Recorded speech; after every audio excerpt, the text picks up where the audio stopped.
last name is next. First name B-Ball Radio. Welcome to a special edition of B-Ball Radio. Eric Newman on the left coast, my man Dart Adams in Boston. Dart and I have bonded over the last few months about everything Celtics, Boston history, and all the goodness in between. This is the 32nd year since the passing of one of our favorites, the great Reggie Lewis. Dart, before we get into the history of Reggie with the Celtics and the city of Boston, what does Reggie Lewis mean to you?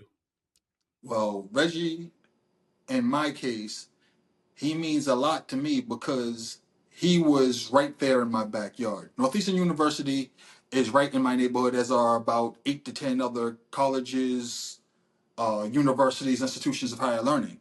But Northeastern University is bam right there in the neighborhood. And the difference being is that when you had high profile players in Boston that played college basketball, whether it be a John Bagley or a Michael Adams, they were off in Chestnut Hill, Mass, and I never saw them. Whereas the guy who was in the paper, on the news, was right there in my neighborhood. I saw him when I went to Christie's. I saw him when he went to the pizza shop. We saw him when he went to the corner store, and we saw him when he was wearing his Dunbar Poets jacket, dribbling, along Huntington Ave or playing at the fence. So you could go to the YMCA right there on Huntington Ave, the South End YMCA, and you could see Reggie Lewis.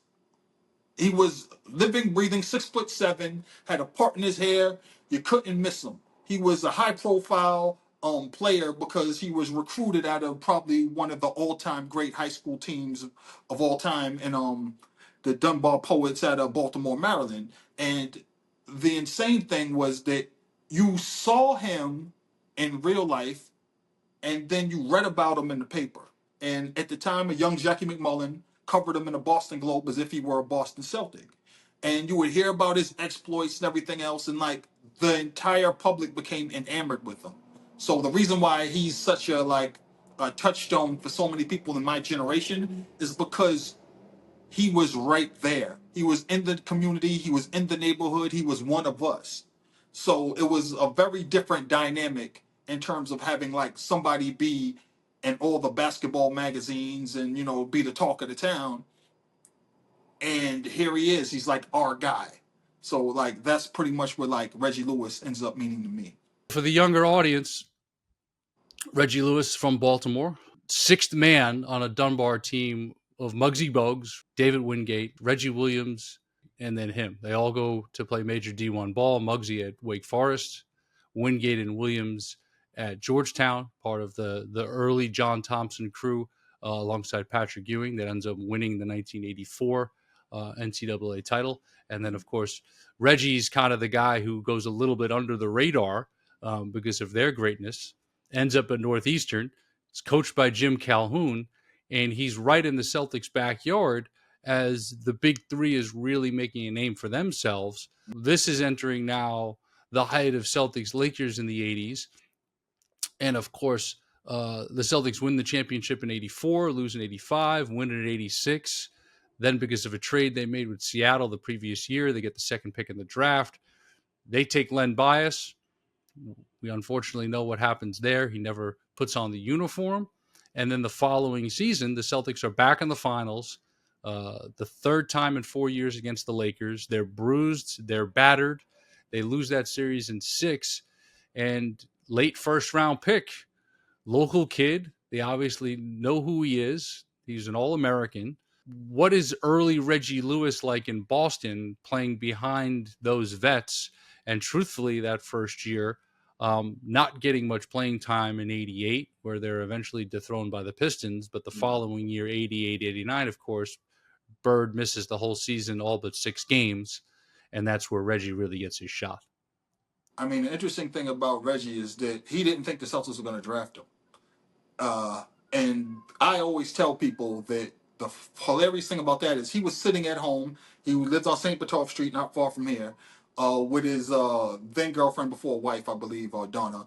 And while he's watching the draft, he thinks they're going to pick up Dallas Combages, who was at DePaul, or he thinks they're going to pick up Cadillac.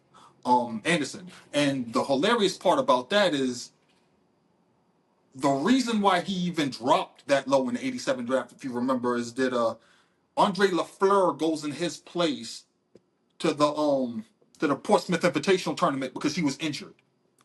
And the 87 Portsmouth Invitational Tournament is huge in NBA history because that's the reason Scottie Pippen was drafted by the Bulls, because he had a great showing. And if you go and look at the roll, about 5 other players ended up improving their standing enough to, get drafted in the Portsmouth Invitational Tournament. And had Reggie Lewis had gone there, he never would have been there for the Boston Celtics to pick it late in the first round. So they take him, and he ends up coming to the Celtics. And one thing that everybody knows is that Casey Jones hated playing rookies. He hated playing young players.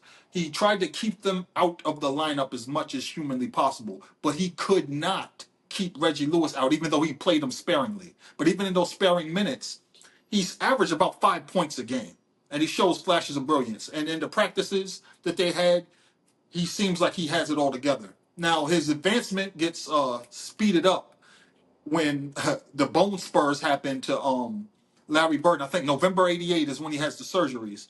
So the 88-89 season, he's thrust into, this position, and he plays above and beyond. He looks like a superstar out the gate. Now, the thing about young Reggie Lewis is he's like 6'7". They have him about 185 to 195, but his nickname was Truck when he played in Baltimore. And he looks like he's slight, but he's wiry. People would try to body him, and he would finish through contact. Like, they'd meet him in the air, and he'd bounce off of him. Reggie Lewis was amazing because he had an incredible first step. He was quick. He was long. He's lanky. He had a jump stop, which was insane. He could pull up on the drop of a dime. He had a leaner. When he shot, he leaned backwards naturally, but he had a leaner. He had a floater. He hit shots off the backboard. He had something to kill you with from every single angle. If you backed off of him, he was going to blow by you and dunk on you. If you crowded him, he was going to make you pay. He had every type of, he had a back to the basket game that was insane. You look at players like Michael Jordan. Michael Jordan is known because he had his post game and his turnaround jumper. Reggie Lewis had a turnaround jumper. Reggie Lewis had a devastating pull up. He had a disgusting mid range game. He was an excellent offensive rebounder. He was an excellent shot blocker. Defensively, he was a demon. He could jump the passing lanes or just pick your pocket clean. And a lot of players in the NBA, guards and forwards alike, because he was a tweener, really didn't know what to do with this guy.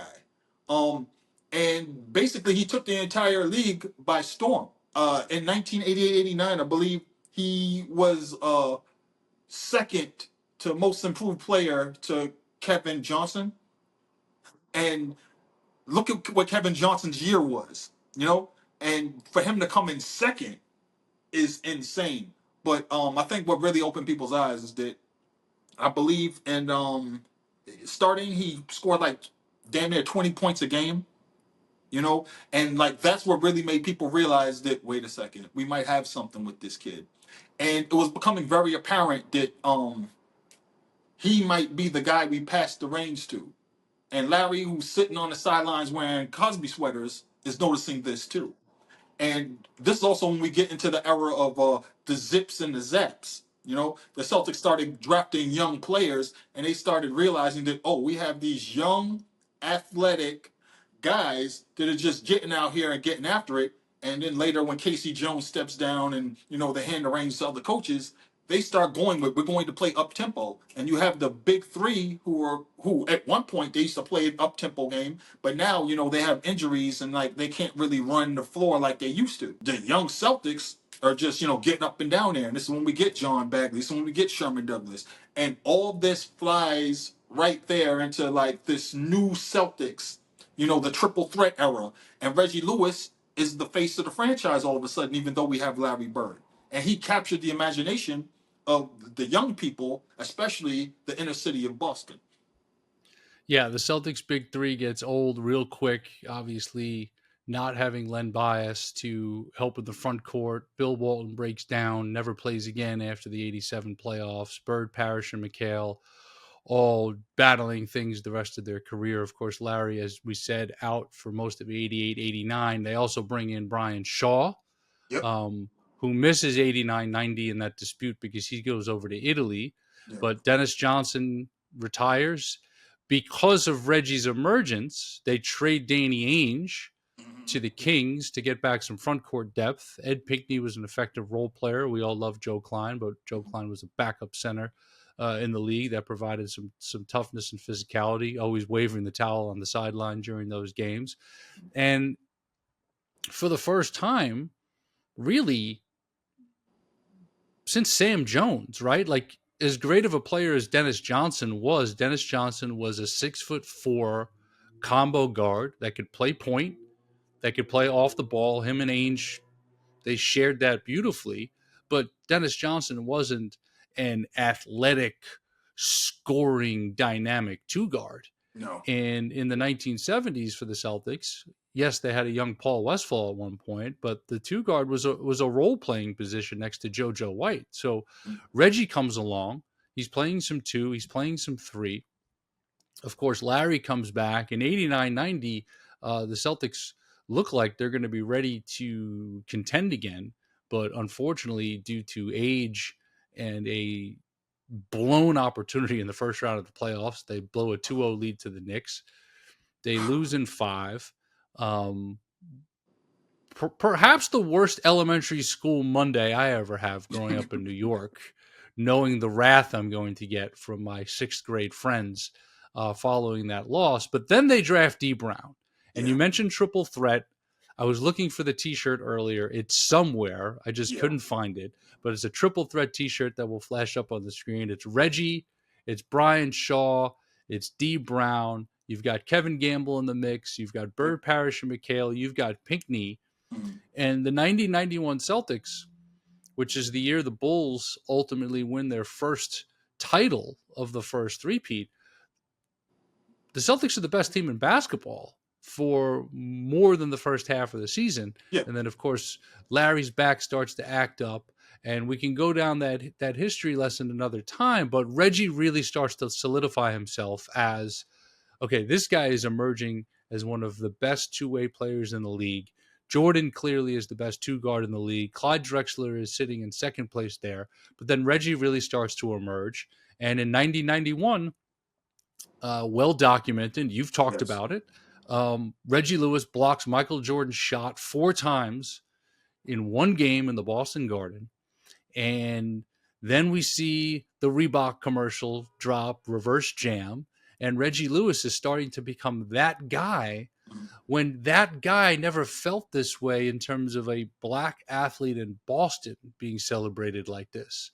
And obviously you're rocking the Roxbury Reggie.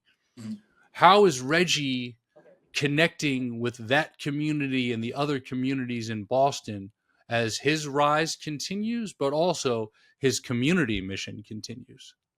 So, again, when I talked about Reggie Lewis meaning so much to us because he was visible, you have to think that Reggie Lewis arrives on campus in Northeastern in 483. By the time he passes away, people have been fans of his for a decade, right? So, first off, he's at Northeastern from 83 through the 87 season, gets drafted. And so and the thing is that how he ended up at the Celtics, I discussed some of it, but the other part was that he was at every Celtics camp. He was at every Celtics training event.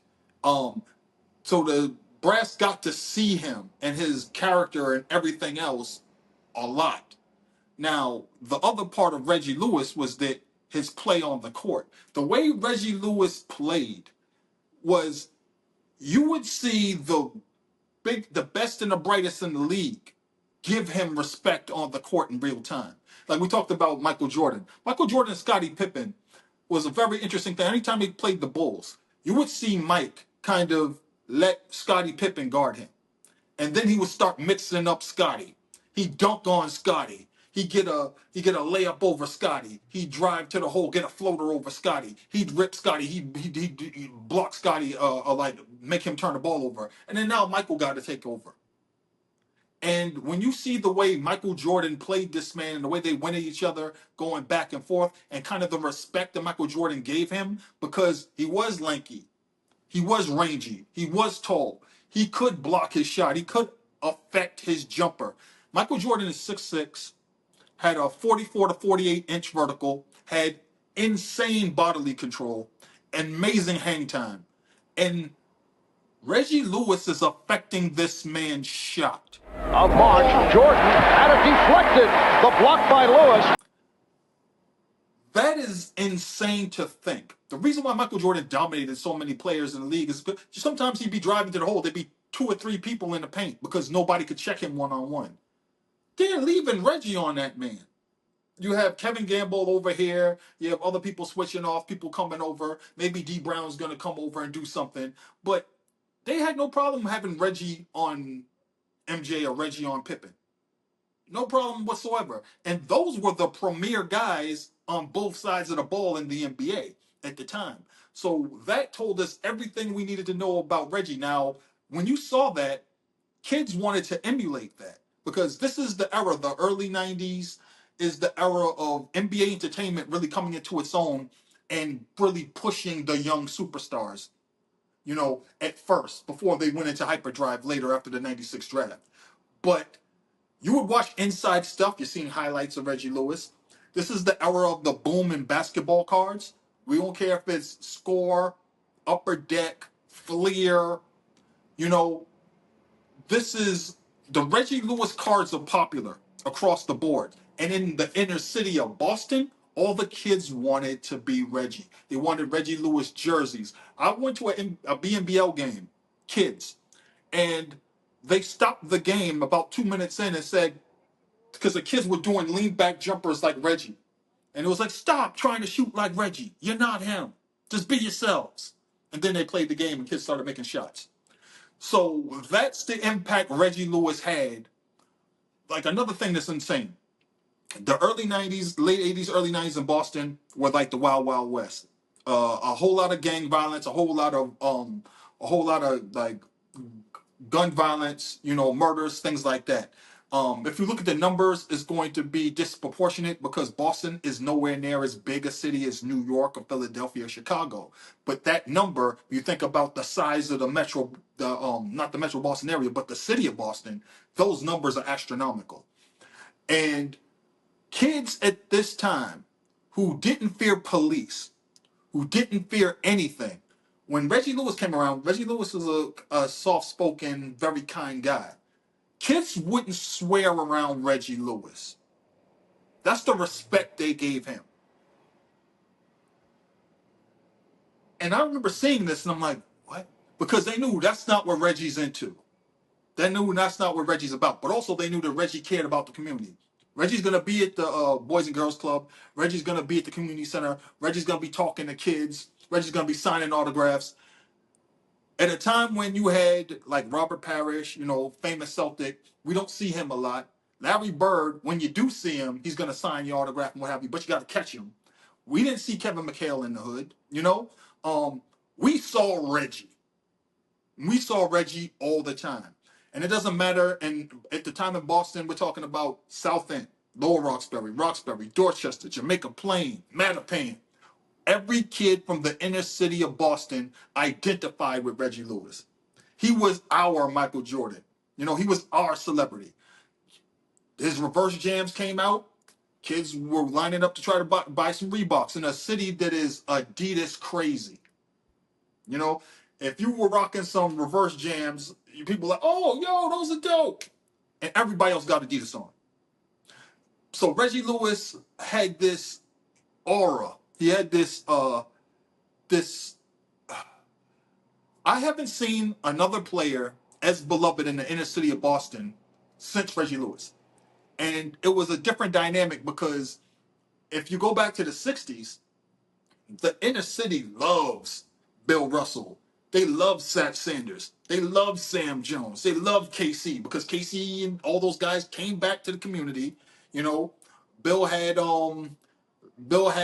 had slaves. Satch had Satches down the street. They were at the Norfolk House. They're at the Freedom House.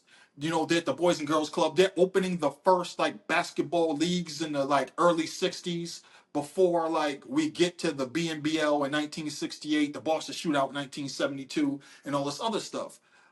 But even then, like after a generation, people have forgotten that all happened. In the early '90s, the entire community is embracing Reggie Lewis in a way they haven't any other player in the city. Like, I think about when I was a kid, the guy that everybody loved. Like, I tell the story. You would go into a house in Roxbury, Lower Roxbury, South End, Dorchester, Mattapan, Jamaica Plain, a black family or Latino family's house, and you would see probably a picture of Martin Luther King Jr., Malcolm X, Black Jesus, and Jim Rice. Like, that's the level of love and respect that Reggie Lewis got. The level of respect that Jim Rice got in Boston black households in the 70s into the 80s. And I don't think that, like, that's the highest praise imaginable. And for those who don't know, Jim Rice was a star outfielder for the Boston Red Sox for quite a long time. Unfortunately, did not win a World Series. Played, of course, in the '86 World Series, and was one of the probably most underrated right-hand hitting power hitters of all time. Absolutely. And had a very complicated relationship with the city of Boston, specifically Boston media. Back to the reverse jams. What was your reaction when that commercial came out? So Reggie isn't demonstrative. I think Reggie would have been a superstar sooner if he was more demonstrative, if he was more fiery, if like he ever tried to show up an opponent or be fiery. Reggie used to drive people crazy because he'd be murdering you with leaners, jumpers, drives to the hole, shots, bank shots, layups. He'd be stealing the ball from you, and his demeanor didn't change. He might smile occasionally, and you might like talk to you a little bit, like at the free throw line, but he is not going at you. You could have all the fire in your belly. You could have all this intensity going towards him. He never gave it back. So to see Reggie Lewis speak with his whole chest in that commercial, this is Reggie Lewis Think Jam. This is this jam. This is this jam. And then he says, and the reverse jam. He dunks it. And at the end of the commercial, he says, that's Reebok, reverse jam. And he looks at the camera and says, that's Reggie Lewis. As if he's telling the entire league, the entire world. He's putting them on notice. I am on the way. I am an emerging superstar. Know my name. This is my signature shoe. My name is Reggie Lewis. Reggie Lewis, roller coaster jam. Lewis, around the world jam.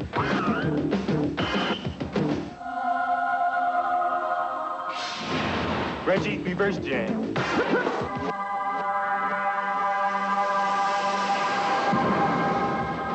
That's reverse jam. That's Reggie Lewis. And that was probably like the first indication that, wait a minute, this guy might be a star. And then we start seeing him get interviewed more and more. But the turn was, I think it was more Donna, but him having the idea that I need to be compensated like a superstar.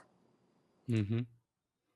And he saw that, there were other guys in the Celtics franchise, especially black players, who were like, I need to be paid more. You start with maybe like the guys who got traded, but then you come down to Darren Day, who goes over to Italy, and then you see what happens with Brian Shaw. And he's like, no,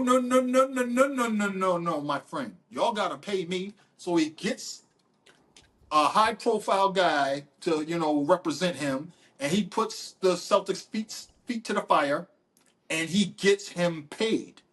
And that was the first indication. Wait, this guy knows what he's worth, and this guy knows that he is the person they're going to hand the keys to. Larry knows it. Chief knows it. Kevin knows it. And the most important thing was the Boston Celtics brass and coaching staffs all knew it. And they knew that the fandom wanted to see this guy stay here. So he gets paid like a superstar, and then he starts playing like one. When he goes to his first All-Star game, we're thinking, oh, this is one of many. This is just the beginning. And when he got to the All-Star game, I kind of felt like the players on the All-Star roster felt like he could have been there sooner. And to me, there was few cars were more coveted than when I know Topps came out with a series of the 1991 All-Star Game selection collection, and everybody was trying to get the Reggie Lewis All-Star card. Everybody wanted that Reggie Lewis All-Star card, the card of him in an All-Star uniform. Like everybody wanted that. Before we get to that year, which is the true passing of the torch with the playoff series with Cleveland, and it's really funny, and I think our viewers and listeners will appreciate this. You know, we had been back and forth on social media in the spring. It's crazy we never connected beforehand, and then we meet in person in May when I go up for Game 5. And you know, years ago, and it's frozen on the screen behind me.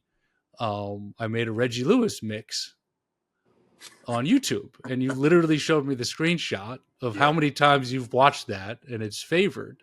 Mhm. And one of my favorite things to talk about with Reggie is the 91 playoff matchup with the Pacers, which of course everyone remembers for the Bird and Chuck Person battle, but the subplots in that series, which is Reggie Lewis and Reggie Miller going head to head.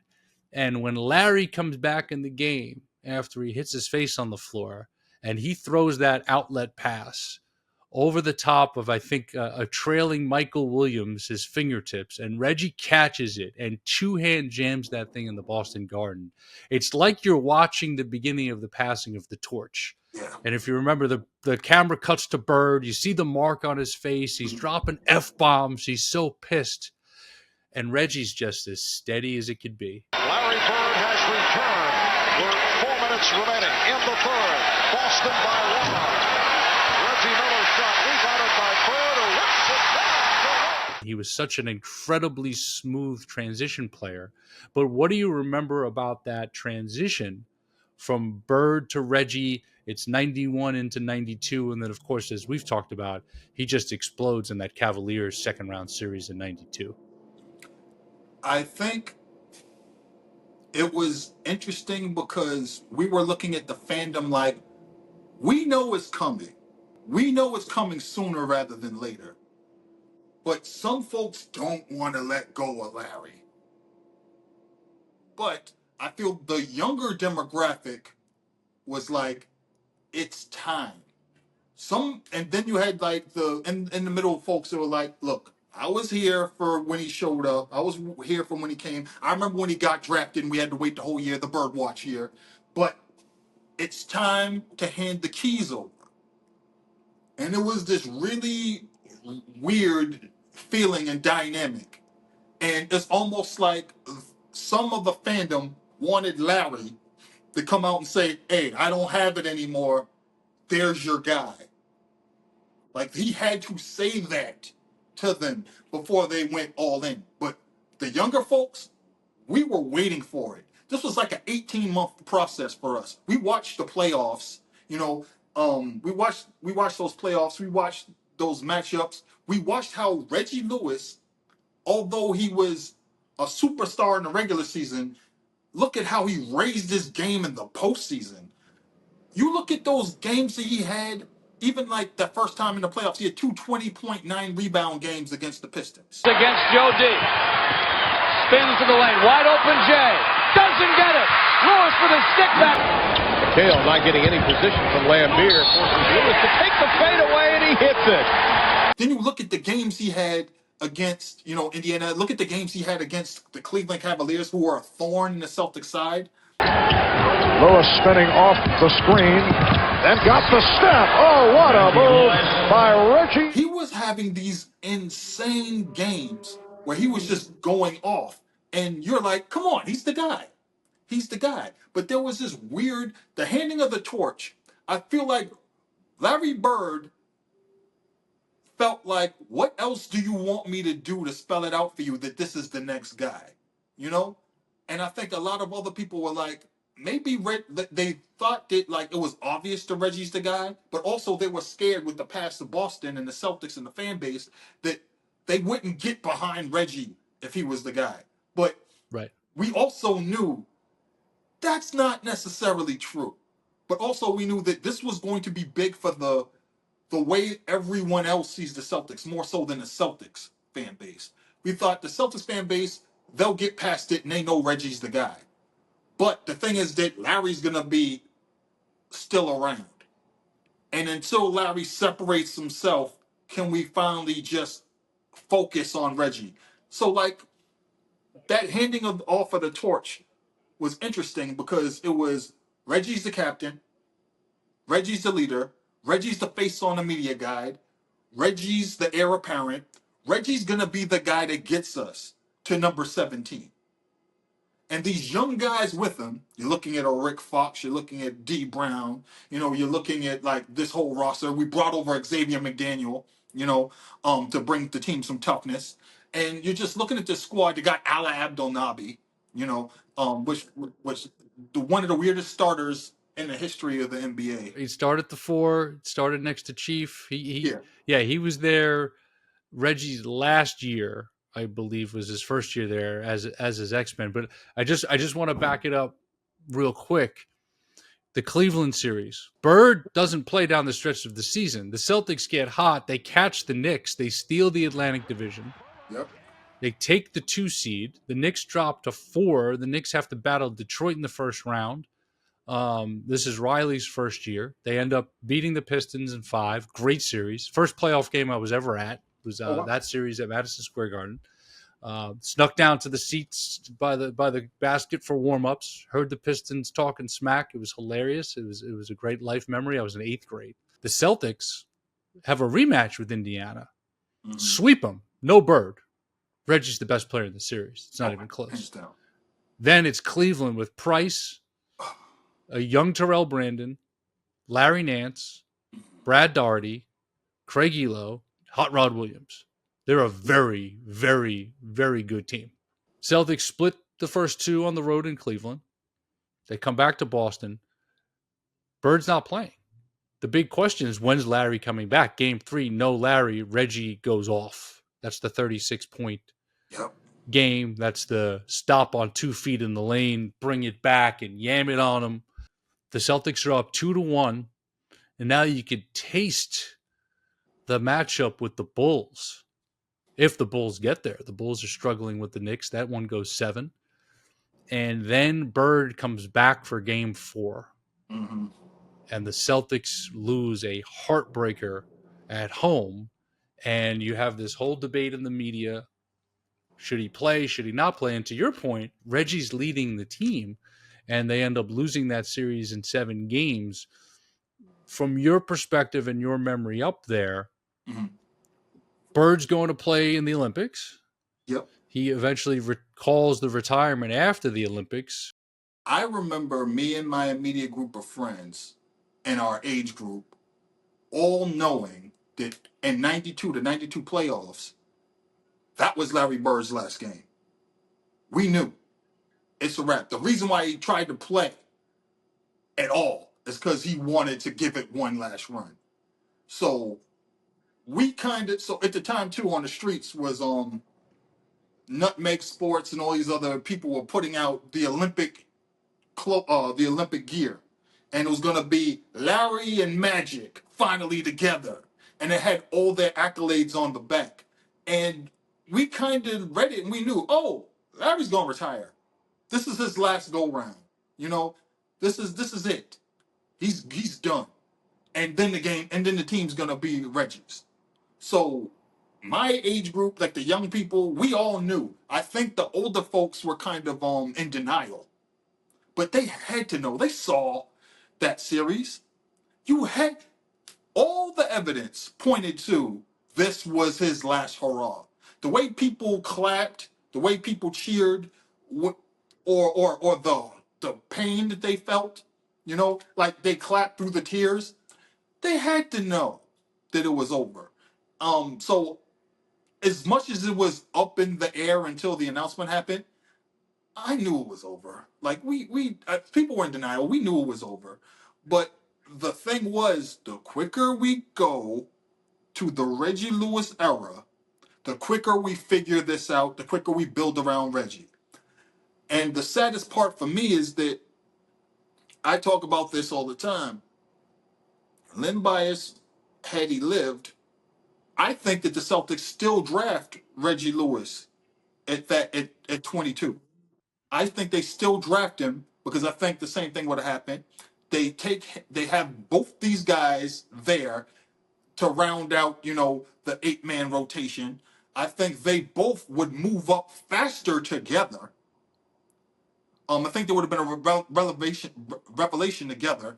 I think them in the East between the 87, 88, and 92, 93 seasons, what happens to the Bulls?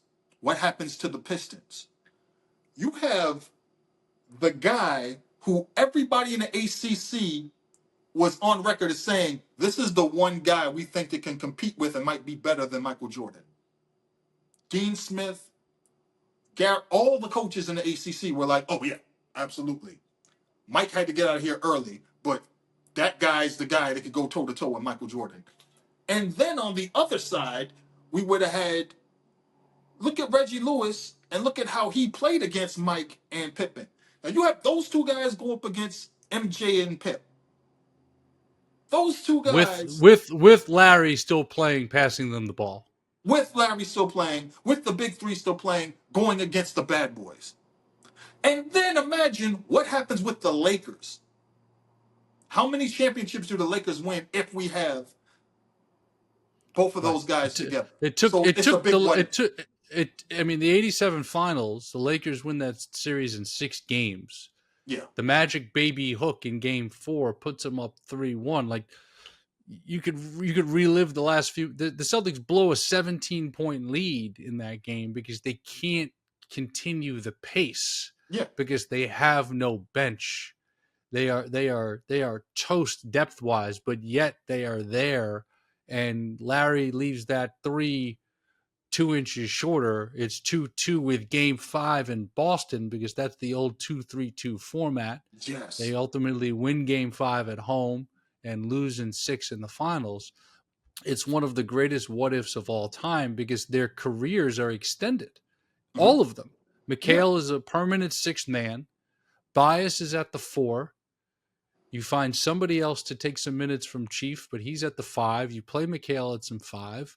And then you've got Larry playing small forward and Reggie starting at the 2, taking some small forward minutes. It would have completely changed the course of history, but also created what I believe would have been a battle between 3 franchises and organizations. Oh yeah. That would be celebrated for the test of time because we knew where the Bulls were headed regardless. Oh, yeah. And the Pistons, the bad boys, that experiment, that thing, that DNA, that didn't just happen. That goes back to 84 with Lambeer and Isaiah Thomas battling Bernard King and the Knicks in the first round of the playoffs with Chuck Daly on the sideline. And then they continued to add to it and build it. Sally, Rodman, Dumars, Mahorn from Washington, James Edwards, Adrian Dantley from Utah, then later Aguirre. And it all kind of goes that way. So as great as Pistons Celtics was, as great as Pistons Bulls were, there could have been that convergence of all 3 of them battling it out, which would have been incredible. One thing I did not want to do today was sit here and reminisce on the passing. The 93 season, his final one, the team is his. There's no Larry. He's retired. McHale's on his last leg, as you said. Some new characters brought in. X-Man, D. Brown, Rick Fox, Kevin Gamble, Reggie leading the way. They face LJ, Larry Johnson, Alonzo Mourning, Muggsy Bogues of all people, Kendall Gill, Del David Curry. Wingate's on that team David Wingate's on that team. So 3 of the 4 of those guys are in that first round series. From an excitement standpoint, right? This is the new East in many ways, The new young starting East. to show before Reggie faints in the second quarter of game 1, where he's already got 17 points, I believe. How exciting was just that matchup? The Hornets never played a playoff game before. This was the new Celtics with Reggie. What was the vibe around that? Because I remember being really excited because it was so new. So here's some weird backstory to that game, the lead up. One, Reggie was chomping at the bit because it's going to be his team, his first opportunity to show off in front of his big brothers. Larry Bird's going to be in the stands. It's his first opportunity to lead his team. And also the big thing we have to remember is that the season started off really bad, 12-17. And it cost Reggie Lewis his spot in an All-Star game because they weren't going to pick him over Detlef Schrempf or who else? Dominique Wilkins or Joe Dumars. So the Celtics started off so bad that Great call out. A lot of people wonder why wasn't Reggie an All-Star that year. That's why. Yeah. So they started out 12-17. They were really bad, but they lose before New Year's Day. They lose a game in LA, I think the LA Sports Coliseum, to the Clippers. And they're 12-17. They have a team meeting before New Year's, and Reggie says, "Hey, everybody, just want y'all to know 1993 is a new year. So forget about our record. We're going to be 0-0 on January 1st, 1993. We get to turn a whole new leaf. We get to be a whole new team, and everything counts from here on."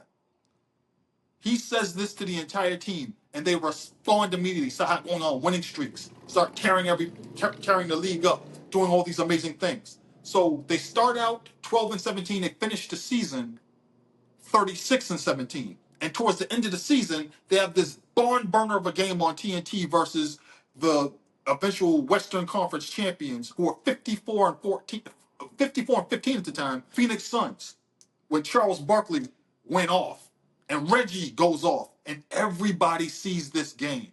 And they're like, oh my God, if this team's in the playoffs, I don't know who's going to get in front of them. The other weird side note is that the Celtics played the Hornets several times in the season. And there was this weird story going around that Reggie Lewis doesn't play well against Kendall Gill. Kendall Gill gets the best of Reggie Lewis.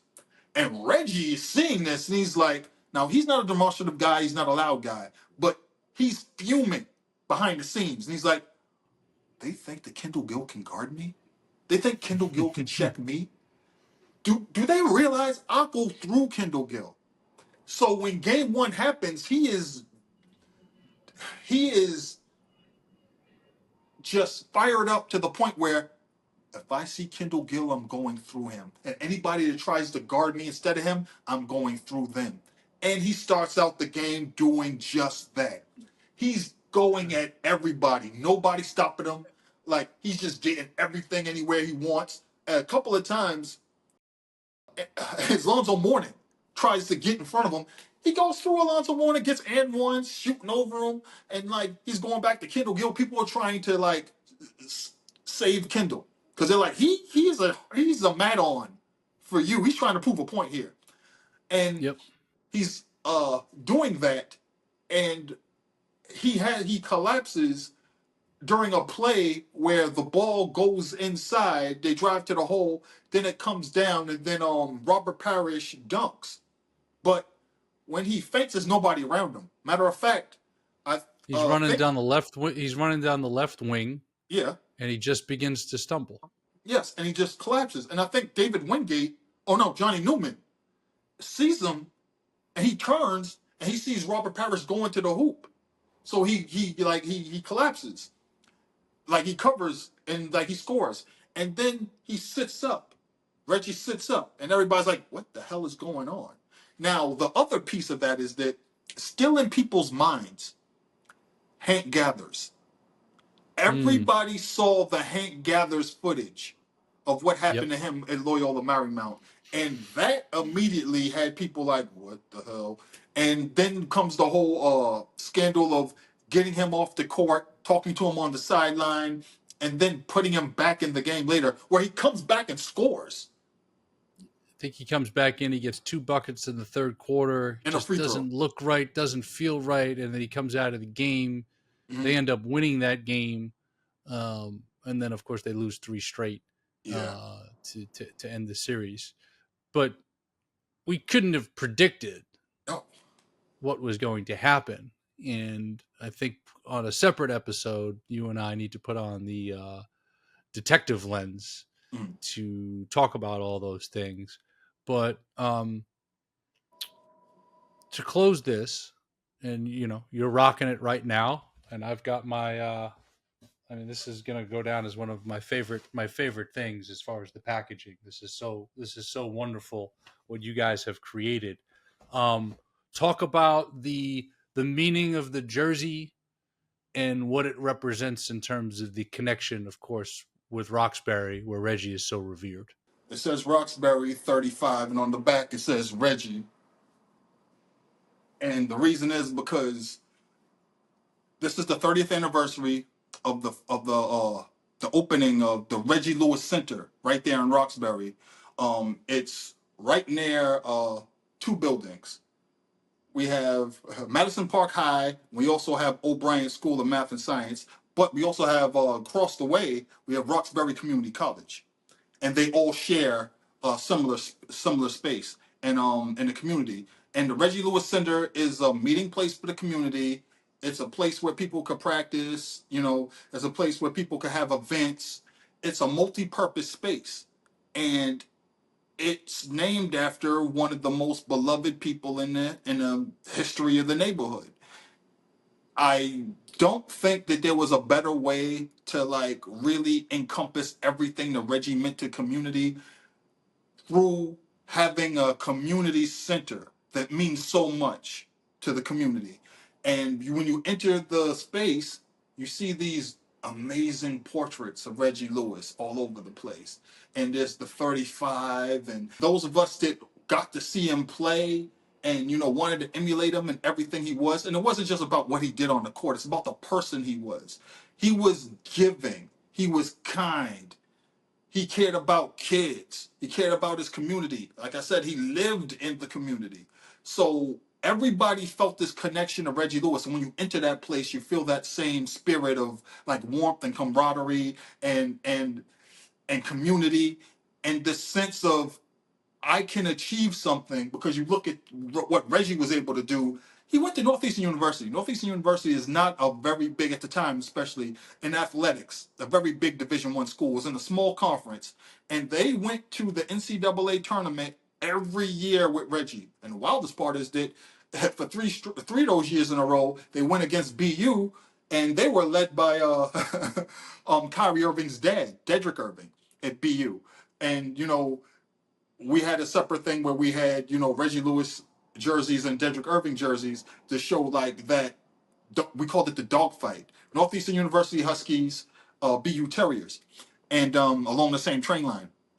But the thing about the community was that we wanted to really represent what Reggie Lewis meant, what the community center means, and we wanted a great way to like really encompass all that and storytelling in a jersey for the 30th anniversary. So we knew that we were going to go along with the same format that we had when we did the neighborhood line and then went into the banner jerseys.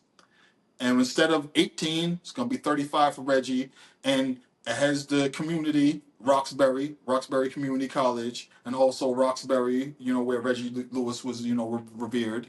And Reggie on the back, both for the center and the player, the man himself. He was known as Reggie. And nobody thought we were talking about Miller. Everybody knew we were talking about Lewis. Beautiful. Beautiful. 32 years since the passing of the great Reggie Lewis. Some things just don't make sense. This is one of them that never will. I used to rock the Champion 35. rocked it even more until I grew out of it. But still have it in the old jersey bag with all the other ones as kids. And it's incredible how the game and storytelling brings people together, and it's done that for us. And I appreciate you doing this because I know how much it means to you, it means to me, and it means to so many people out there who are Celtics fans and Reggie Lewis fans. So for those of you who have watched this, enjoyed it, please share it. Dart and I will be back with more content goodness soon. Dart, thank you very much. Any final thought on Reggie? I don't think that we're going to fully understand the kind of person or player he was just by watching YouTube videos. I think there needs to be a comprehensive, documentary, series that really delves into everything he meant. I think we just scratched the surface with Celtic City. Beautiful. Appreciate you, my man. You've been listening to this special episode of B-Ball Radio, remembering the greatness and the life lived of Reggie Lewis. Peace. Ball Radio.